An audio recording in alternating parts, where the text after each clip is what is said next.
तो श्री कृष्ण आगे कहते हैं माँ ध्यानंत उपासते, भगवान ने कहा ऐसी अनन्य भक्ति से। यहाँ पर भगवान कहते हैं कि भाई क्या करना है उसे, कि अनन्य भक्ति करनी है। पहली बात तो पूरा पूरा मनसा वाचा कर्मणा, श्री कृष्ण कहते हैं मेरा हो जाना है, मन से चिंतन भी सतत मेरा हो। और श्री कृष्ण कहते हैं जो उसका कर्म हो वो कर्म में भी मैं ही होना चाहिए। अगर वो कर रहा है कर्म, तो यहाँ पर श्री कृष्ण ने इसीलिए कहा कि मैं कर्मों को रोकता नहीं हूँ, कर्म तो करना है। तो श्री कृष्ण कहते हैं वो कर्म किसकी प्रसन्नता के लिए हो, मेरी प्रसन्नता के लिए हो। तो आगे श्री कृष्ण ने कहा कि यहाँ पर वचन से भी, वो नाम भी अगर ले रहा है तो मेरा ही ले। श्री कृष्ण कहते हैं ऐसा नहीं कि वो किसी और का गान गा रहा है।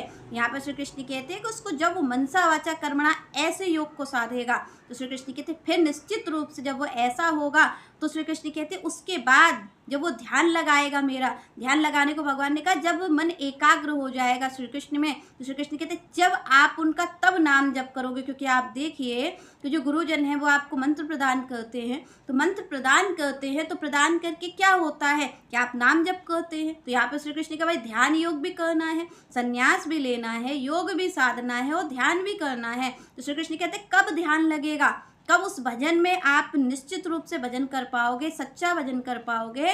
तो श्री कृष्ण कहते हैं कब, जब अनन्य भक्ति होगी, जब आप कर्मों को सारा मुझसे कर दोगे समर्पित। और श्री कृष्ण कहते हैं केवल अनन्य भक्ति मेरी होगी। श्री कृष्ण कहते हैं तब मेरा भजन होगा, तब जाकर के मेरा भजन होगा। और जब मेरा भजन होगा तो आगे श्री कृष्ण ने कहा कि तेषामहं समुद्रता मृत्यु संसार सागरात भवामी न चिरापात मैया आवेशित चेतसाम। श्री कृष्ण ने कहा कि जब ऐसा होगा, जब अनन्य भक्त हो करके श्री कृष्ण कहते हैं मेरा नाम जप करोगे, मेरा भजन करोगे, तो श्री कृष्ण कहते हैं उस भजन के प्रभाव से श्री कृष्ण कहते हैं मैं बिना प्रयास के, बिना जो कि मेरी माया किसी तरीके पार नहीं पाया जा सकता है जिसका, श्री कृष्ण कहते उसको मैं स्वयं हाथ पकड़ के वो तुम्हें पार करा दूंगा। मैं तुम